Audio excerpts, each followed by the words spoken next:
Graça e paz, meu querido irmão. Novamente estamos aqui para estudarmos sobre a nossa vida de oração.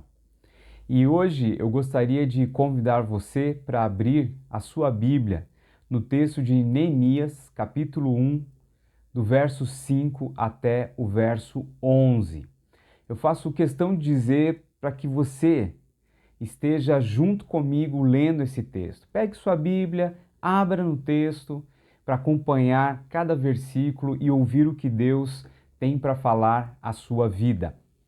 E a palavra de Deus nos diz o seguinte: Palavras de Neemias, filho de Acalias. No mês de Quisleu, no 20º ano, enquanto eu estava na cidade de Suzã, Anani, um dos meus irmãos, veio de Judá com alguns outros homens, e eu lhes perguntei acerca dos judeus que restaram, os sobreviventes do cativeiro e também sobre Jerusalém. E eles me responderam: aqueles que sobreviveram ao cativeiro e estão na província passam por grande sofrimento e humilhação. O muro de Jerusalém foi derrubado e suas portas foram destruídas pelo fogo. Quando ouvi essas coisas, sentei-me e chorei. Passei dias lamentando-me, jejuando e orando ao Deus dos céus. Então eu disse: Senhor, Deus dos céus, Deus grande e temível, fiel à aliança e misericordioso com os que te amam e obedecem aos teus mandamentos. Que os teus ouvidos estejam atentos e os teus olhos estejam abertos para a oração que o teu servo está fazendo diante de ti, dia e noite, em favor de teus servos, o povo de Israel. Confesso os pecados que nós, os israelitas, temos cometido contra ti. Sim, eu e o meu povo temos pecado. Agimos de forma corrupta e vergonhosa contra ti. Não temos obedecido aos mandamentos, aos decretos e às leis que deste ao teu servo Moisés. Lembra-te agora do que disseste a Moisés, teu servo. Se vocês forem infiéis, eu os espalharei entre as nações. Mas se voltarem para mim, obedecerem aos meus mandamentos e os puserem em prática, mesmo que vocês estejam espalhados pelos lugares mais distantes debaixo do céu, de lá eu os reunirei e os trarei para o lugar que escolhi para estabelecer o meu nome. Estes são os teus servos, o teu povo. Tu os resgataste com o teu grande poder e com o teu braço forte. Senhor, que os teus ouvidos estejam atentos à oração deste teu servo e à oração dos teus servos que têm prazer em temer o teu nome. Faze com que hoje este teu servo seja bem-sucedido, concedendo-lhe a benevolência deste homem. Nesta época eu era o copeiro do rei. Vamos orar neste momento? Pai eterno, nós queremos chegar à tua presença e pedir que o Senhor esteja falando aos nossos corações. Que a mensagem da tua palavra possa fazer com que sintamos o desejo de verdadeiramente te buscar em oração e desenvolver dessa forma uma vida de oração. Em nome de Jesus que nós oramos. Amém. Meu irmão, você já ouviu falar de uma oração que muda toda uma situação? De uma oração que pode mudar a história, o rumo de um povo? Não sei se você já ouviu falar de algo desse nível, mas eu quero te contar um testemunho de alguém que vivia uma vida meio depressiva, uma vida cheia de tristezas. Os pais sempre procuravam dar Buda, dar pedras, músicas da nova era, coisas que pudessem alegrar ao coração desta pessoa. Em um determinado dia, alguém a convidou para ir a um culto. E nesse culto foi explanado o plano da salvação em Cristo Jesus. E essa pessoa entregou a vida a Cristo Jesus e a vida dela mudou radicalmente. Se tornou uma pessoa alegre, uma pessoa feliz. Mas em casa, ela sabia que não ia ser muito fácil lidar com os pais, que não eram crentes em Jesus e também não gostavam de pessoas que eram evangélicos. Ela então começou a ir escondido para os cultos todo domingo, saía no mesmo horário, voltava no mesmo horário, e a sua mãe começou a desconfiar de alguma coisa. E um certo dia, a mãe pegou e disse assim: olha, você não vai para essa igreja. Já entendi tudo o que está acontecendo. Você não vai mais para a igreja. E essa pessoa, então, chegou no quarto, começou a chorar, começou a orar, a buscar em Deus resposta. Entendeu que viveu a vida inteira triste, amarga, depressiva, e quando encontrou a verdadeira felicidade, ela estava sendo proibida de continuar a buscar o Senhor. E foi nesse momento que Deus se revelou para ela. Deus se mostrou íntegro, presente e real na vida dela. E ela sentiu uma paz muito grande no coração. Uma paz realmente que excede todo o entendimento. E durante aquela semana procurou tratar a mãe da melhor forma possível, conversando com a mãe, e a mãe braba não queria conversar com ela. Mas chegou um momento, perto ali já do final de semana, em que ela iria para a igreja, a mãe chega para ela e fala assim: olha, eu já entendi, conversei com algumas pessoas e você pode ir para essa igreja que você está indo, que você vai quebrar a cara sozinha. Mas quando você subir, que eles moravam num apartamento, quando você subir, você deixa o teu Deus lá embaixo. E ela ficou feliz, muito feliz, porque Deus não permitiu que ela ficasse uma semana sem poder ir à igreja, sem poder ter a alegria de novamente com os irmãos em Cristo louvar e engrandecer o nome do Senhor Deus. Essa é a história da Cissa, a minha esposa. E é interessante nós notarmos como uma oração de uma pessoa que se quebrantou diante do Senhor, pôde mudar a história, pôde mudar o destino de algo que era triste, mas que Deus não permitiu. Quando nós olhamos para o texto de Neemias, Neemias era copeiro do rei, estava longe da sua terra, o povo de Israel tinha sido levado para a Pérsia, estavam longe da sua cidade, a cidade que Deus tinha escolhido para consagrar o seu nome, que era Jerusalém. O seu irmão vai até Jerusalém, vê como está a cidade, ele retorna e então Neemias pergunta para ele como vai a cidade, como está o pessoal. E ele então traça um quadro bem drástico. Olha, o pessoal lá está passando por dificuldade, o pessoal está mal, a situação não está boa. E Neemias então começa a chorar, começa a se colocar no lugar do povo e começa a lamentar pela situação, o destino do próprio povo de Israel. Quando nós olhamos para a história de Neemias, nós podemos compreender algumas lições para a nossa vida. E a primeira lição que nós podemos entender é com relação ao choro de Neemias. Ele chora pela situação da sua nação. Ele chora pela situação do seu povo. Neemias sabia que Israel já tinha passado por momentos melhores, já tinha sido um reino respeitado, um reino valorizado, um poderoso reino com o rei Davi, com Salomão, mas agora não era nada. Estava em frangalhos. E ele então começa a chorar por Jerusalém, começa a se lamentar pelo destino do povo de Israel. Nós vemos aqui que Neemias ele demonstra uma empatia para o seu povo e pela situação que eles estavam passando. E aí fica uma pergunta para nós: quando foi a última vez que nós choramos por alguém?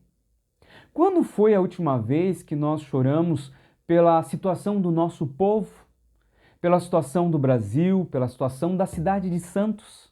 Quando foi a última vez que nós choramos? Eu lembro-me de um caso muito interessante de um pastor que foi até a China e ele foi escondido, ele ia passar um tempo ali com uma igreja chinesa e ele perguntou qual é a programação de vocês. E ele falou, olha, nós vamos orar das 6 até às 7. E ele perguntou, e depois das 7? Bom, das 7 até às 8 nós vamos chorar. Nós vamos chorar diante de Deus pela situação do nosso povo, pela salvação do nosso povo. Meu irmão, quando foi a última vez que você chorou por alguém? Quando foi a última vez que você se colocou diante do Senhor e intercedeu por uma pessoa, intercedeu por um povo, intercedeu por um país, para que Cristo Jesus fosse conhecido ali? Nós temos que colocar o nosso coração diante de Deus e mostrar que nós nos importamos, que nós temos empatia com o povo que está ao nosso redor e está indo para o inferno. Nós precisamos chorar. Em segundo lugar, outra lição que nós podemos aprender com Neemias é que Neemias tinha um coração contrito. Quando Neemias ele recebe a notícia do seu povo, ele foi buscar a face de Deus, expor a razão do seu choro.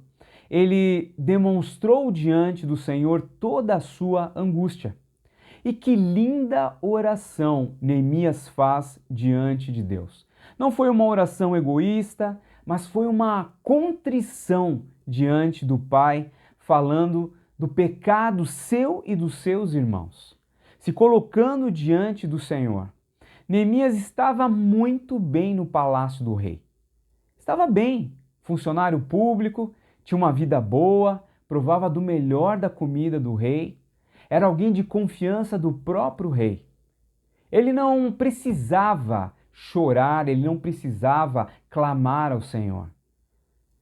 Mas a palavra de Deus, que a um coração contrito, Deus não rejeitará. E ele chora pela sua nação. Ele chora pelo seu país. Ele se compadece da situação daqueles que tinham ficado, que não estavam bem como ele, que não estavam confortáveis como ele estava. Meus irmãos, nós precisamos chegar diante de Deus com o coração contrito e clamar por aqueles que ainda não conhecem a palavra de Deus, que estão indo em direção ao inferno. Quando o nosso coração está sintonizado com o coração do Senhor, nós nos enchemos de compaixão. Talvez essa seja a melhor palavra para dizer o que nós, enquanto filhos de Deus, devemos sentir: compaixão por aqueles que estão sofrendo, por aqueles que estão se perdendo, por aqueles que estão indo para o inferno. Nós, enquanto crentes em Jesus, nós não podemos ficar alienados na nossa vidinha e achar que está tudo bem, que a situação está ótima, porque eu sou salvo e o resto que se lasque. Meu irmão, nós temos que sair do nosso comodismo enquanto filhos de Deus e clamar ao Senhor por aqueles que estão se perdendo. Como vai o seu coração? Aonde ele está sintonizado? Será que é com o coração de Deus? Nós devemos lembrar que o próprio Deus, ele saiu da sua zona de conforto e veio a este mundo para pregar o Evangelho e levar todo aquele que estava perdido de volta para os caminhos do Senhor. Nós não podemos agir de forma diferente. Nós não podemos ser indiferentes com a situação daqueles que estão se perdendo. Em terceiro lugar, outra lição que também podemos aprender com Neemias é que Neemias estava disposto a pagar o preço. Você está disposto a pagar o preço pelo Evangelho? 4 meses se passaram e Neemias estava em oração dia e noite. O versículo 10 e o versículo 11 mostram que ele estava constantemente em oração por aquela situação. Ao ser indagado pelo rei, isso já no capítulo 2, ele o rei pergunta se ele estava doente. É uma coisa, Neemias. Eu sempre te vejo alegre, sempre te vejo disposto. Mas o que aconteceu com você? O que você tem? E Neemias, então, naquele curto momento entre a pergunta do rei e a resposta que ele daria ao rei, ele novamente ele ora. Ele coloca a sua posição diante do Senhor e ele arrisca tudo, dizendo qual era o real problema. Meu irmão, nós temos que orar para que Deus quebrante o coração daqueles que não conhecem a Cristo Jesus. Nós temos que orar e clamar ao Senhor para que o Espírito Santo convença o coração daqueles que ainda não conhecem a Jesus.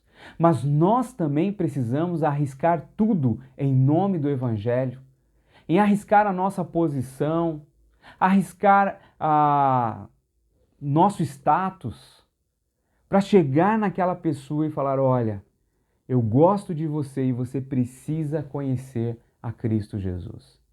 Às vezes nós ficamos intimados, aliás, tímidos, diante de alguma situação que acontece, de um chefe, de uma pessoa que é nossa amiga, mas nós temos que sair da nossa zona de conforto, arriscar tudo, para poder falar do amor de Cristo Jesus. As nossas orações, elas são capazes de mudar a realidade das coisas segundo a vontade de Deus. Nós não podemos deixar que a situação acabe nos deixando trancados na nossa bolha e tudo bem. Eles lá gostam de outras coisas, nós gostamos aqui desse nosso mundinho gospel. Não, meu irmão. Nós temos que arriscar a falar do evangelho para outras pessoas. A gente fica imaginando assim aqueles irmãos nos países perseguidos, onde o cristianismo não pode ser pregado livremente como no Brasil. E mesmo assim, eles se arriscam falando do grande amor a Cristo Jesus. Você já pensou nisso? Nós vivemos num país livre e muitas vezes não temos coragem de falar de Cristo Jesus. Concluindo, irmãos, Neemias, ele buscou entender os mistérios de Deus.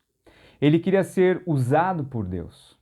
O sentimento de Neemias o levou a chorar, ficar triste, a jejuar pela nação de Israel.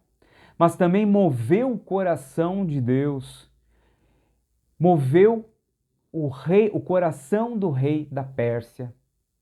E ele então, usado por Deus, reconstruiu os muros de Jerusalém.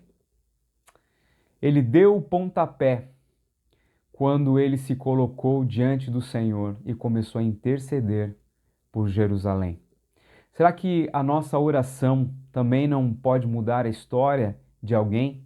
Ou da nossa cidade, do nosso bairro, de alguma família ou um país? Sim. Se nós começarmos a orar, se nós começarmos a buscar o Senhor, Ele pode sim mudar a situação de todas as pessoas que vivem ao nosso redor. Nós precisamos chorar mais. Nós precisamos tirar a frieza do nosso coração e clamar ao Senhor para que Ele mude a situação daqueles que estão ao nosso redor. Eu quero orar mais uma vez com você, mas eu quero também desafiar você. Enquanto eu oro, eu gostaria que o Espírito Santo estivesse tocando o seu coração e colocando alguém para quem você precisa falar de Jesus. Se colocar no lugar, sentir essa empatia de você sair da sua zona de conforto para falar de Cristo Jesus. Vamos orar? Pai, neste momento em que nós estamos orando, eu gostaria de pedir a Ti para que estivesse lembrando aos nossos corações de pessoas que estão sofrendo, muitas vezes caladas, de pessoas que muitas vezes colocam uma máscara de alegria, mas na verdade elas sofrem, na verdade elas são tristes, na verdade elas precisam da tua paz, elas precisam do teu amor. Que o Senhor nos faça lembrar dessas pessoas e que o teu Santo Espírito nos incomode para que possamos sair da nossa zona de conforto e falar do teu amor para aqueles que estão sofrendo. Em nome de Jesus, que eu oro e te agradeço. Amém. Amém, meu irmão. Que Deus abençoe em nome de Jesus e até a próxima semana.